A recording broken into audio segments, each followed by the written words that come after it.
Captain's Log, Stardate 201607.8. A humanoid alien entity has materialized on board the Enterprise.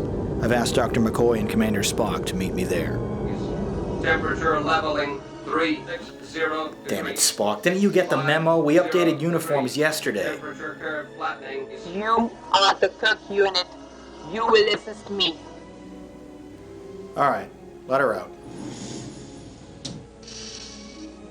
Jim, what's going on? Sinead O'Connor showed up. You'd better scan her.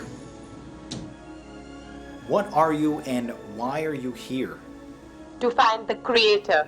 Well, you're in luck. That's me. I created this show. Jim, this is a mechanism. A probe, Captain. No doubt a sensor transceiver combination, recording everything we say and do. So basically, your YouTube content ID in the flesh? That unit no longer functions. Tell me something I don't know. Like, who created you? V'ger is that which programmed me. Is this V'ger interested in reviewing Star Trek films too? I'm ready to commence my observations. I'll take that as a yes. Doctor, an examination of this V'ger probe might provide some insight as to why the motion picture sucked so much. Fine. Let's get her to sickbay. I'm programmed to observe and record only the normal functioning of the carbon-based units. The title sequence is a normal function. You may proceed. In that case, this is movie night!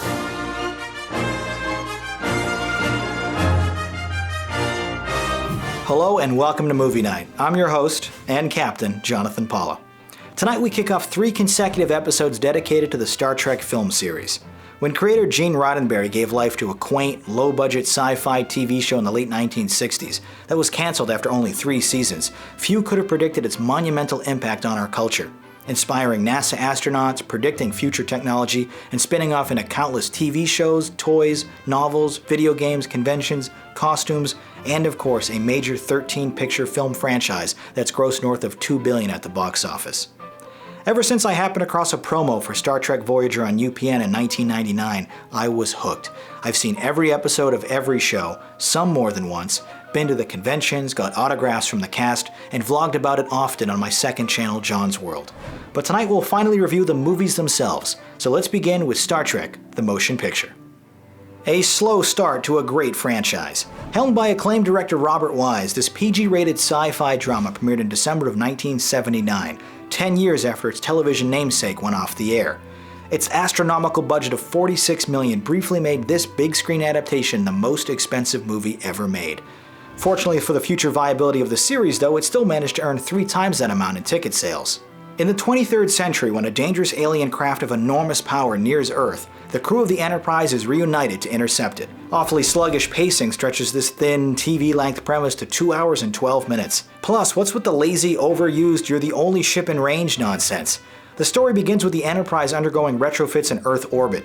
Are we really meant to believe that Sector 001 is completely unprotected, save for a half-renovated relic?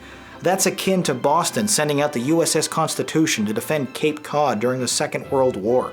The entire original cast return. William Shatner, Leonard Nimoy, DeForest Kelley, James Doohan, Walter Koenig, Nichelle Nichols, and George Takei. Each performer has had varying levels of success over the decades, but Star Trek is undeniably what they're all best known for. And even though the script only provides superficial developments, and several of them seem a bit rusty in their old shoes, it's great seeing the crew back together for another adventure. Joining them is Persis Khambatta as an exotic-looking navigator turned alien probe, and Stephen Collins as a senior officer stubbornly sidelined from his post. Everyone does their best with the clumsy dialogue, but I'd be lying if I said the acting here was great. Here it comes. Engineering status report.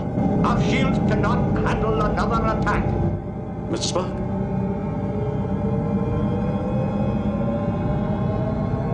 Impact in 20 seconds.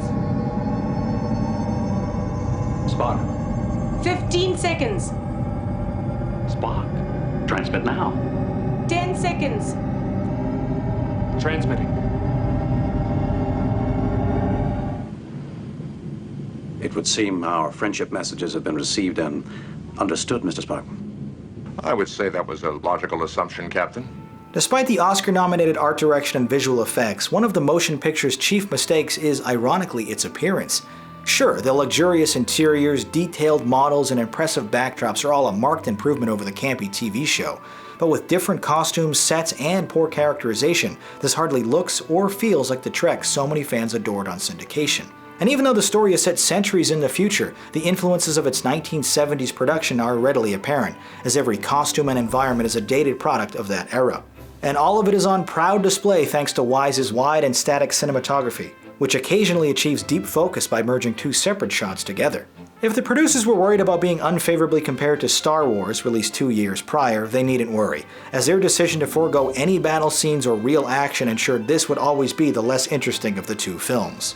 Downright overpowering a number of sequences is composer Jerry Goldsmith's nominated score. The now famous music will later become the instantly recognizable theme to the Next Generation TV show.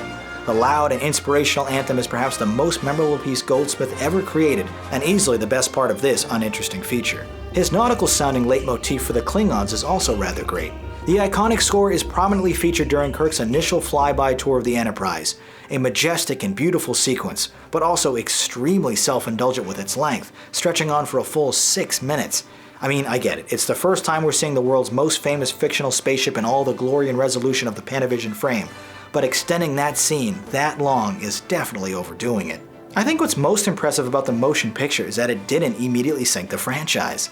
It's my least favorite entry in the entire series, far too bloated and slow to maintain any excitement.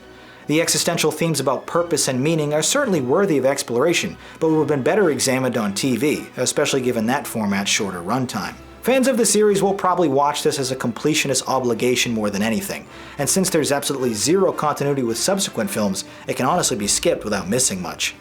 Star Trek the Motion Picture is an overstuffed bore, despite its wonderful imagery and music. Now let's see what you had to say about it.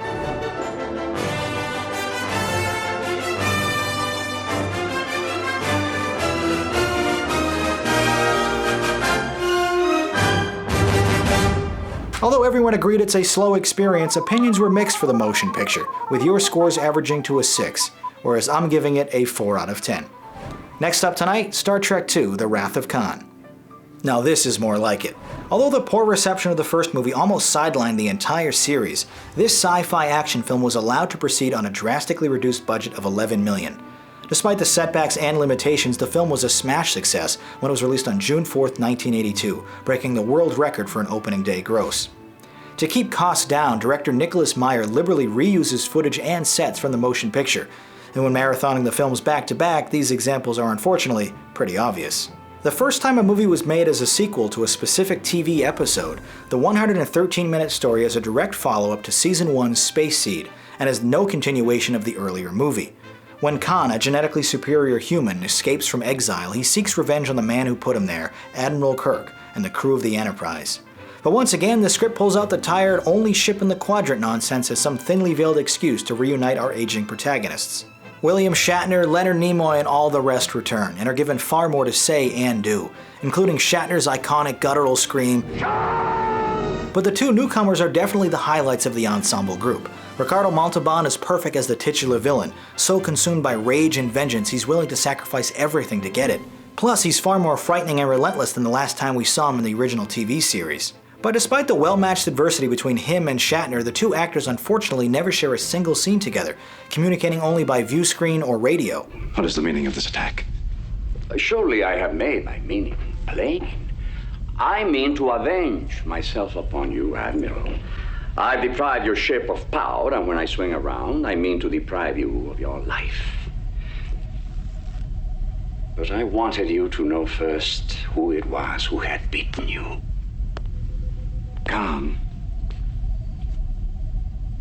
if it's me you want, I'll have myself beamed aboard.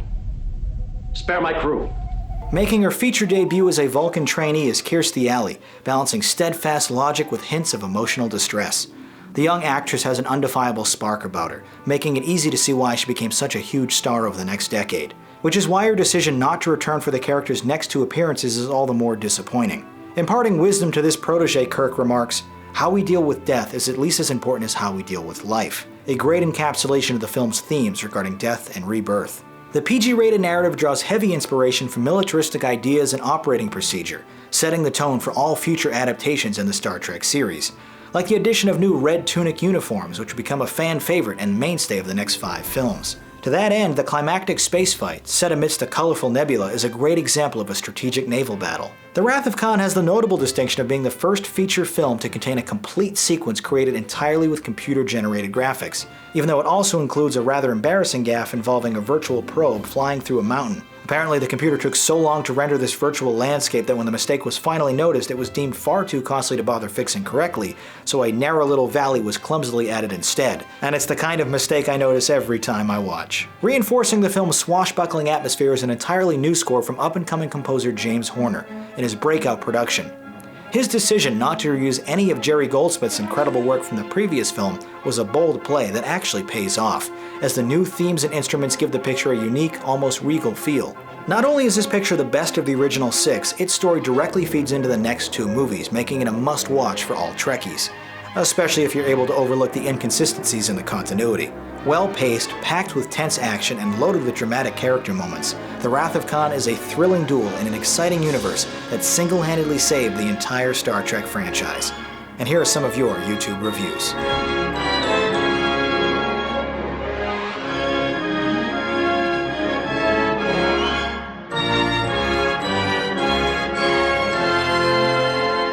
Everyone agreed this is the best of the original 6 and an awesome movie. Now my review of Star Trek III, The Search for Spock. A mix of styles that don't quite hit their mark. This $16 million sci-fi film eventually earned $97 million when it was released in June of 1984. As the title would suggest, series regular Leonard Nimoy all but sits this production out, with his character presumably being killed off in the previous movie. But he does return to direct the 105-minute feature, becoming the first in a long line of Trek actors who sat in that chair. The PG-rated story boldly goes right back to where the last film left off, as Admiral Kirk and the crew of the Enterprise risk their lives and careers to recover the body of their departed science officer from the restricted Genesis planet. From William Shatner to George Takei, everyone returns, and this time they face off against a brand new and formidable adversary, a dangerous, power-hungry Klingon portrayed by the always animated Christopher Lloyd. His exaggerated delivery is a perfect fit for the warrior, and it's clear he relishes in the scenery-chewing performance. It's annoying though how his character's motivations seem contrived and his involvement with the plot exists solely for conflict. When Shatner rescues the lives of his crew by doing the unthinkable, he shockingly asks, "My God, what have I done?" To which his trusted friend DeForest Kelley replies, "What you had to do, what you always do, turn death into a fighting chance to live." A compromise between the melodrama of the first film and the space action from the second, Star Trek III works because of scenes like this, the small moments between our favorite characters. As promised, she's all yours, sir. All systems automated and ready. A chimpanzee and 2 trainees could run her. Thank you, Mr. Scott. I'll try not to take that personally. My friends, I can't ask you to go any further. Dr. McCoy and I have to do this. The rest of you do not. Admiral, we're losing precious time. What course, please, Admiral? Mr. Scott? I'd be grateful, Admiral, if you'd give the word. May the wind be at our backs. Stations, please. A sequence where the Enterprise returns to space dock is stunning and impressive, showing off all the detailed models and starship designs. Plus, the shot of the Enterprise approaching this station is one that would be reused several times over the years in the Next Generation TV show as well. James Horner returns to score, but few new elements are introduced as a result. Honestly, there's not a lot to say about this picture one way or the other. Fans will enjoy it, it has some dramatic moments and decent visual effects, but I'm afraid it just isn't terribly memorable. Star Trek III: The Search for Spock is an inconsistent blend of operatic moments and heavy emotions. Now let's see what you had to say about it.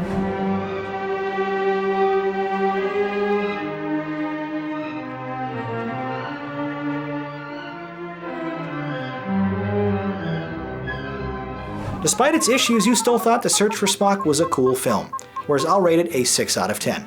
Before we continue, let's find out what your favorite Star Trek character is in tonight's poll question. Personally, I'd probably have to go with Data or Captain Picard myself. Next up tonight, Star Trek IV: The Voyage Home.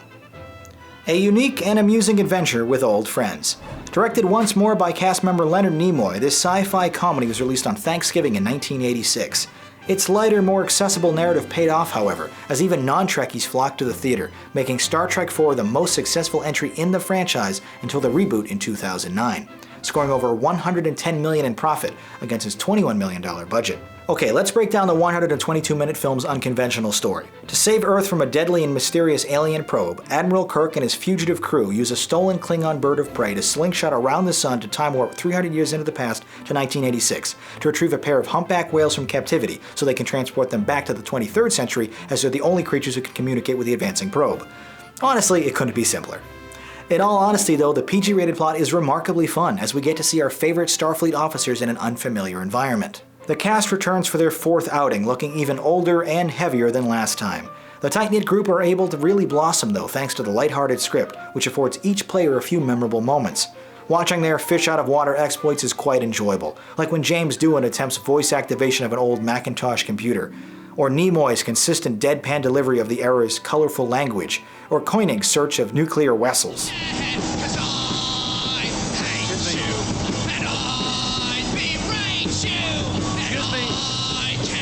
Stopping that noise. The sins of all our fathers bring down on us the sons. The only choice we're given is how many megatons. Excuse me. Do you mind stopping that damn noise? And I say screw you. And I hope you're blue too. We're all bloody wetlands. The requisite picture-specific addition to the cast is Catherine Hicks as a friendly but doubtful marine biologist in the 20th century. Although they're never involved romantically, having a quasi-love interest for Shatner helps round out both of their performances. Perplexed by Shatner's curious behavior, Hicks shouts, "Don't tell me you're from outer space." With a bemused grin, he quickly replies, "No, I'm from Iowa. I only work in outer space." It's interesting that along with the motion picture's inclusion of Stephen Collins, both future parents in the TV show Seventh Heaven got their respective starts in this film franchise. Despite the lack of a true antagonist, the Voyage Home still works really well and remains tense throughout thanks to some conveniences in the script. Plus, the PG-rated film was nominated for 4 Oscars: cinematography, sound effects, and original score, this time by Leonard Nimoy. With plenty of great dialogue, a few exciting action scenes, and an important pro-environment message, this is a can't-miss picture in the Star Trek catalog. Star Trek IV: The Voyage Home is an admittedly silly and enjoyable experience for all ages. And here's what you thought.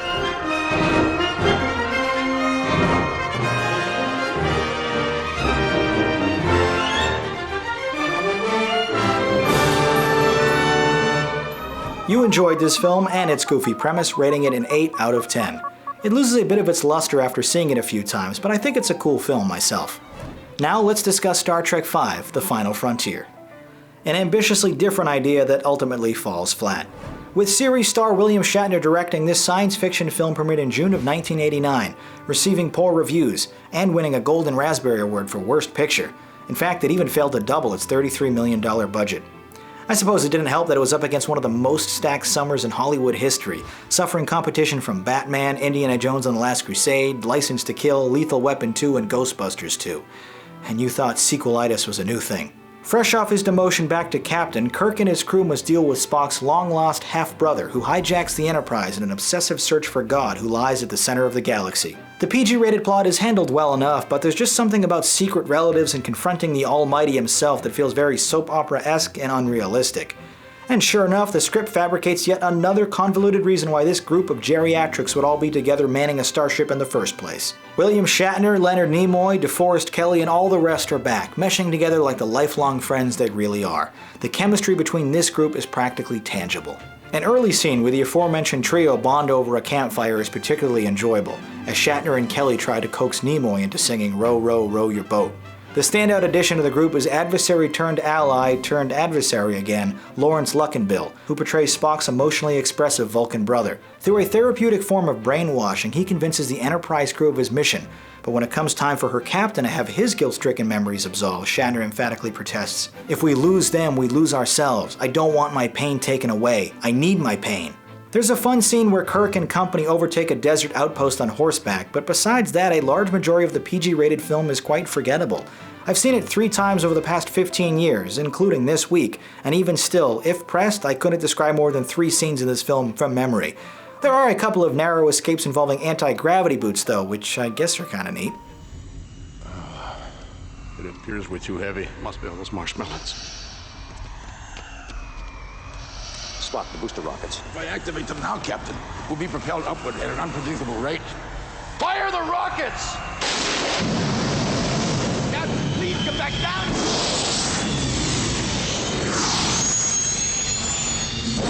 It's the three! Oh! I'm afraid I overshot the mark by one level. Nobody's perfect. With hardly any struggle or conflict at all, the group finally reached the magical God Planet at the center of the galaxy, but it's just another boring-looking desert where someone forgot to set the white balance correctly. The unconventional story sort of plods along without any clear antagonist, instead opting for more existential themes and ideas. It's the kind of concept that would have served as an above-average episode of the TV show, but as a 106-minute film, it just isn't particularly exciting. But hey, at least Jerry Goldsmith returns with another excellent score. With any other cast, this would be a disposable failure of late 80s sci-fi. But despite its many faults, not the least of which being a half-finished climax, the familiar group's charismatic camaraderie make it somewhat worthwhile. Casual viewers need not apply, this is really only enjoyable for the dedicated fans. Speaking of which, let's see what you had to say.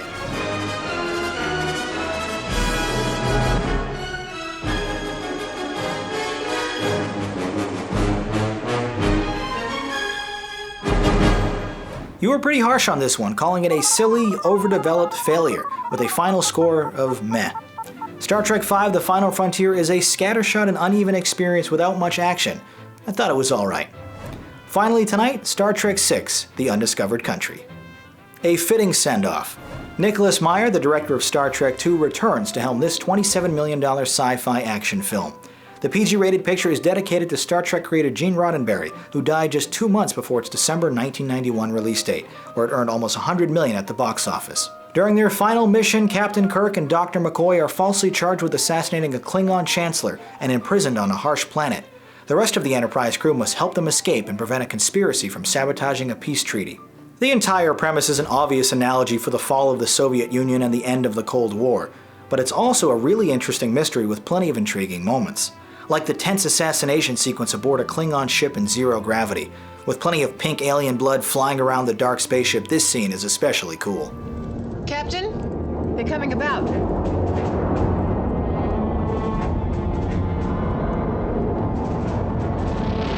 They're preparing to fire. Shields up, Captain. Captain, our shields. Shields up, Captain. Signal our surrender. Captain? We surrender. This is Enterprise. They fire it. We surrender. With our shields down. We surrender. We will not be able to respond. Repeat. Enterprise surrenders. Although some of them would appear in other projects, movies, reboots, and episodes, this 110-minute film marks the last time all 7 of the original series cast were on screen together.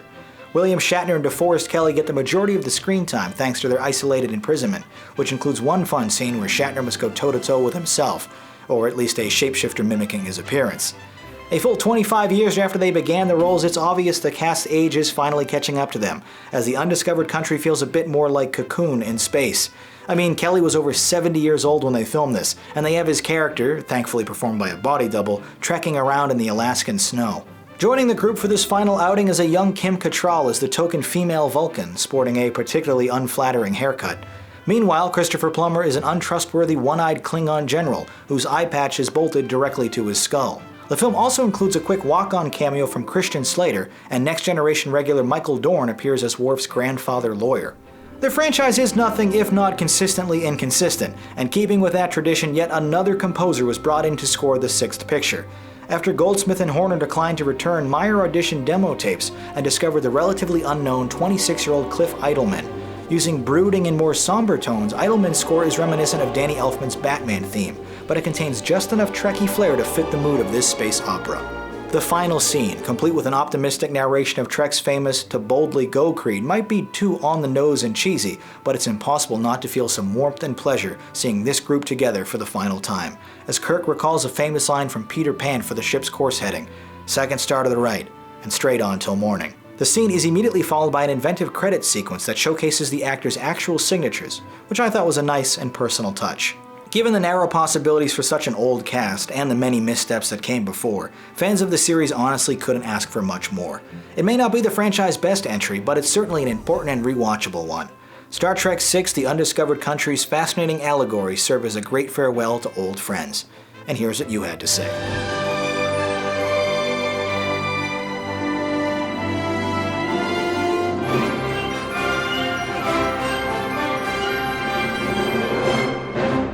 An above-average entry in the Star Trek series, you rated this a 7 out of 10. I thought it was great.